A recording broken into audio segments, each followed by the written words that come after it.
Hi, we continue in Luke 22 today as Jesus has been arrested and led into the high priest's house, and Peter is following from a distance. As you can see on the right side of the screen, I have the shape of this section of Luke on chapters 22 and 23, and you can see we're at this point here where Peter's denial forms a chiastic shape, which we can see here, and it forms a pretty clear chiasm around the three I don't knows and I am not, starting with woman, I don't know, and ending with man, or actually human, anthropos, I don't know. And so we're going to look at that in detail today.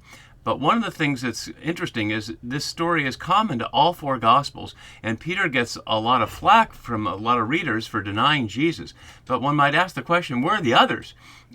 We just saw that Peter and John were designated by Jesus to find the place where they would have the Last Supper and where it would be prepared for them. And so John was there, and of course all the others have been around, and yet it's only Peter following at the distance, and we don't hear about any of the other named disciples or them at all the rest of the way. All we'll find out is that the women and those who knew him were following from a distance at the cross, but we don't see anything about disciples and apostles. So we have to give Simon Peter credit here for at least following at a distance rather than just completely running away and hiding like the others seem to do. So as we look at this on the right side of the screen, and again, it's a number of scenes in the Passion story that are also in John's Gospel, but as you can see from all the bold part on the John side here that's unique to John, it's really a very different story.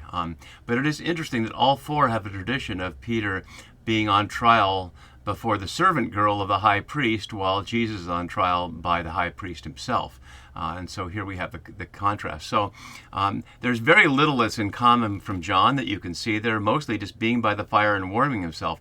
But the key issue in John is, are you one of his disciples? And that's not a question in the others.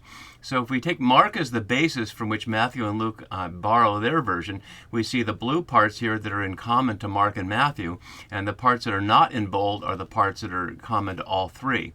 The parts that are in bold are unique to each. So Mark has some things that Matthew and Luke leave out, and Matthew has a few things, although not a lot of difference. But Luke continues to have his own version of this, including the fact that the fire is in the middle of the courtyard and the ways in which he is challenged by the people. And that's not a small thing, because what's at issue here is exactly what the witness is.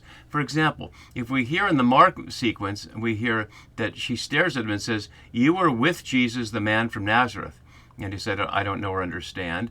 And then the next accusation, he's one of them, without naming what the them is. And then finally, that you're a Galilean, which Matthew's gospel adds that's a result of your accent, although he doesn't have the Galilean here. The alleged accent, which is impossible to recreate 2,000 years later, is what gives him away.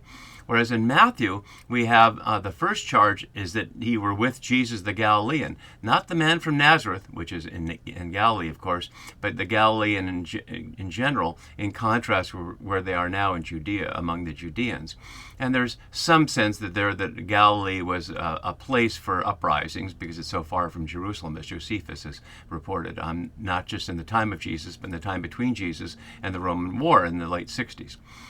The second one brings up Nazareth. This man was with Jesus of Nazareth. So more generally the Galilean, and then Jesus of Nazareth, and finally you are also one of them. But in Luke we have the sequence, this man was with him, not directed to him directly, but to the crowd around, and he says, "I do not know him." Then we get the Galilean, and then then you get one of them, and then we get the Galilean. And so in all of them, the symbol of the cock crows, and in Matthew and Luke, he goes out and weeps bitterly. And it's interesting that that's not from Mark, and yet we have it both in Matthew and in Luke. And John does not have any response of Simon Peter to the situation. Luke also has uniquely that he sees Jesus, that Jesus sees Peter. The Lord turned and looked at Peter, which comes as a surprise. I hope that's not a spoiler for you here, but there it is in the story, and we'll see it in just a minute. As we've been looking at in this chapter, partly based on the question of naming, because and setting this up, Jesus referred to him as Simon, and that led me to bring out this chart about the different ways that he's named, with the yellow ones being Simon, and the pink ones being Peter, and the orange ones being where there's some of both.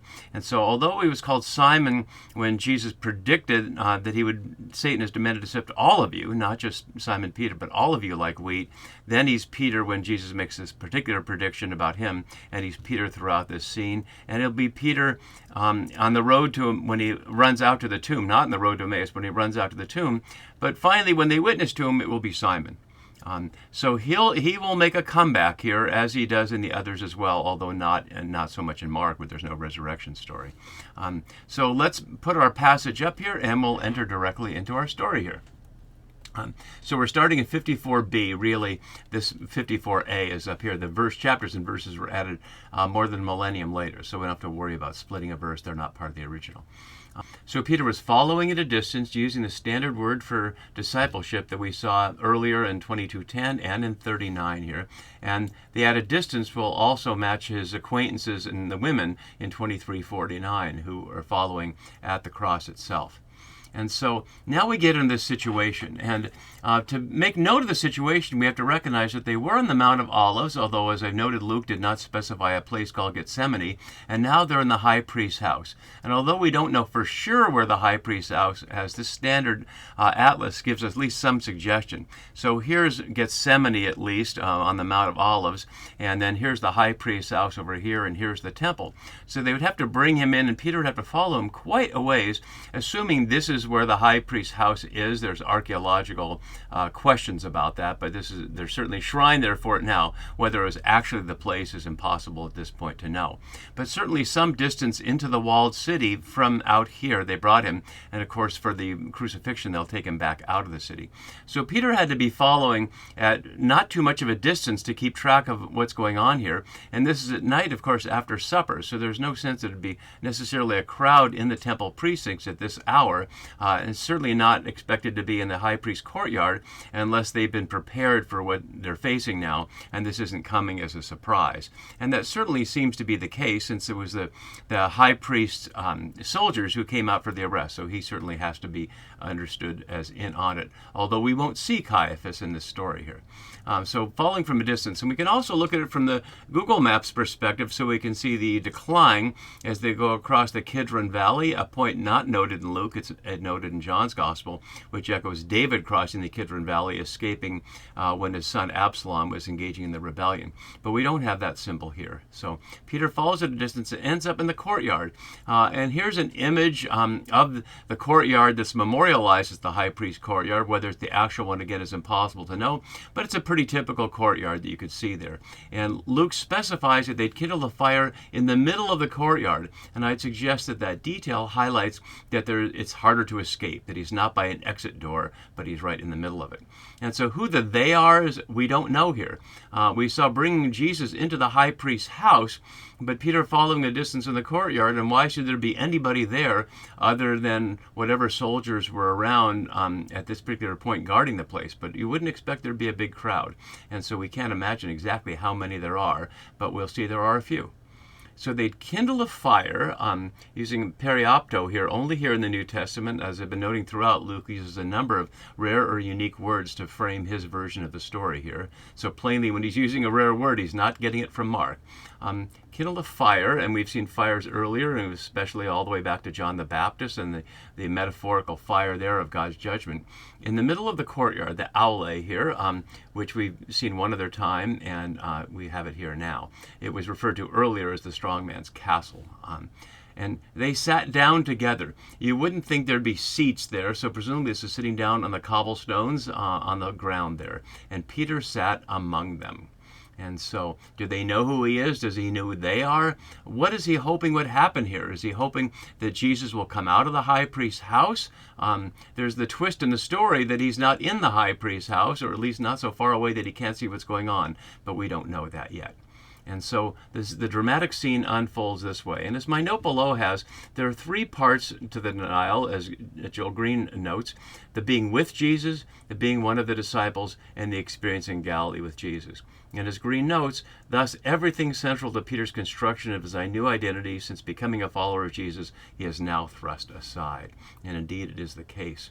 And the fact that Luke continues the honor-shame contrast here, that while Jesus will be on trial before the most elite members of Judean society, Peter's on trial before the least noble, a girl and a slave. Described here politely as servant girl, but it's really slave girl here.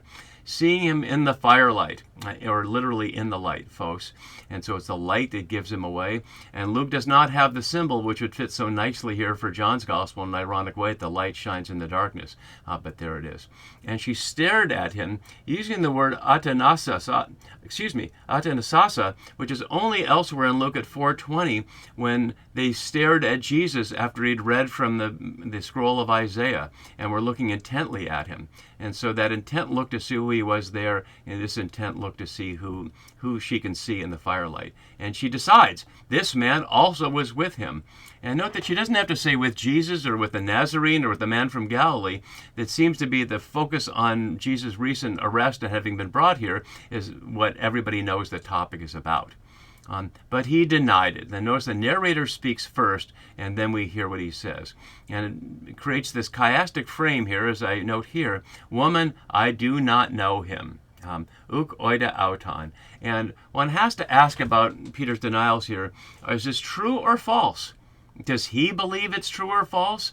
I think we have to assume that he believes he's lying. But is he? At this point, it seems he does not know Jesus, or he wouldn't be pretending he doesn't. He would know that he's safe and that God would be with him no matter what happens here. But as I noted in the previous video, in the absence of prayer while they were sleeping, they are not prepared.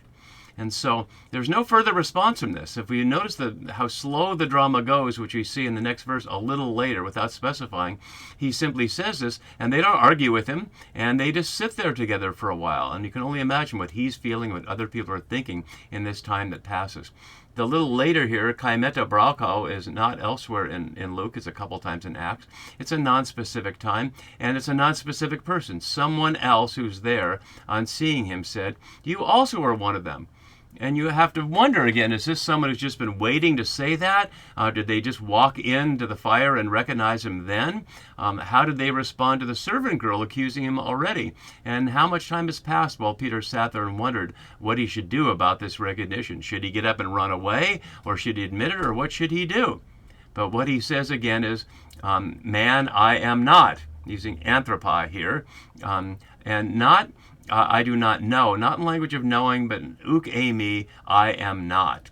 In John's Gospel, that's very specific because, of course, John's Gospel has Jesus giving ego eimi, I am statements as a signature aspect of the style of John's Gospel. I am the bread of life, I am the good shepherd, etc. And so when Peter says uk eimi, it's the exact opposite of Jesus and the person, the blind person at the pool of Siloam, who also says ego eimi, claiming the identity with God that we hear at the burning bush in Exodus 3 in the Septuagint version of it, what in Hebrew is Yahweh. But those dynamics are not so much present in Luke's gospel, and yet the uk eimi is a definite denial that he is. It's really denial that he is a person at all, and not just that he is one of Jesus' followers. And then the real surprise is about an hour later, again using a rare word, only one other time in Luke in the Road to Emmaus story and aftermath, that they've been there for over an hour. And what are we imagining the emotion and the tension could be just sitting around the fire? Is there no other conversation throughout all this time? Could Peter ever actually get warm given what's going on? What could he be thinking and feeling? He must have been so tempted to just bolt out of there at any moment. And yet you have to give him credit. I'm certainly willing to give him credit for having the courage to hang in there all this time, despite twice being accused of being associated with Jesus, although Jesus hasn't been named. So an hour later, still another kept insisting. And notice, other than the servant girl, we have no idea who these people are. Are they people who work for the high priest? Are they soldiers? Are they just people who would happen to be around. Why would anybody be around in the high priest's courtyard in the middle of the night? We can't say. But Luke doesn't say either. And they kept on insisting here, using a word only one other time in Acts, diaskorizomai here, but it's a strong word for insisting, ongoing insisting. Surely, or literally in truth, aletheia, this man was one of him, for he is a Galilean. And we again have to assume, based on Matthew, that they recognize him from his accent, although what the difference between how a Galilean would speak Koine Greek and how a Judean would speak Koine Greek is impossible to recreate. And yet, that's the charge here, that he's a Galilean. But Peter says, man, I do not know what you are talking about. And again, we have to ask, is he speaking what he understands to be the truth or a lie? And yet there it is. We can't get any further in his head than that. But at that very moment, exactly as happened at the arrest a few verses later, while he was still speaking, what we heard in verse 47, just 13 verses earlier, the cock crowed as predicted. And then we get the biggest surprise of the whole story. The Lord turned and looked at Peter. And where could he be that that's happening here? If he's in the house, there's no reason to think you can look out at the house in the courtyard unless it's arranged like in a symposium with a triclinium, with a three-sided benches for sitting on and looking out to the courtyard. That could certainly be possible, although we don't see it in the archaeological building that's preserved as the high priest courtyard, and certainly a recreation from other times. So that's the only basis we can know, because there's no evidence that he's still in the courtyard for all this time, an hour plus, just waiting there. So we hear it this way. The Lord, and the narrator using Jesus as Lord here, and we see it here, we'll only hear it one more time, turned, strophes here, which we see again one more time, and we've seen a couple over time, used to chide or admonish his audience, as Green notes, and looked at Peter, and epilepsy, or literally looked into Peter, and then Peter remembered the word of the Lord. And the word for remember in the verb form is only here in Luke Acts. We see it in John's Gospel, and we see it in the late false letters attributed to Paul of Timothy and Titus, and in other letters. But we curiously only see it here. There are other words for remember other places. And Peter remembered the word of the Lord. And notice how the prediction that Peter would deny him is described by the narrator, at least in Peter's perspective, as the word of the Lord. How he had said to him, before the cock crows today, you will deny me 3 times.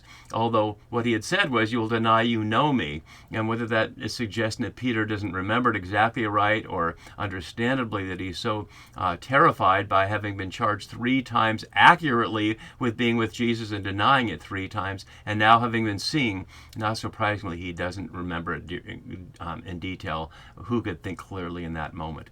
And then we hear the dark conclusion, he went out and wept bitterly. And as Green notes, where he began as a sinful person in his own confession in 5:8. So he went out. Where he went out to, we don't know, but it makes him an outsider, metaphorically, out of the courtyard, out to where the next time we'll hear about him is in 24:12, when he hears about the empty tomb and runs to it. And so he's with the others there, but where he is between now and then, Luke or Peter only knows. And we'll continue with Jesus in the hands of the high priest soldiers next time. See you then.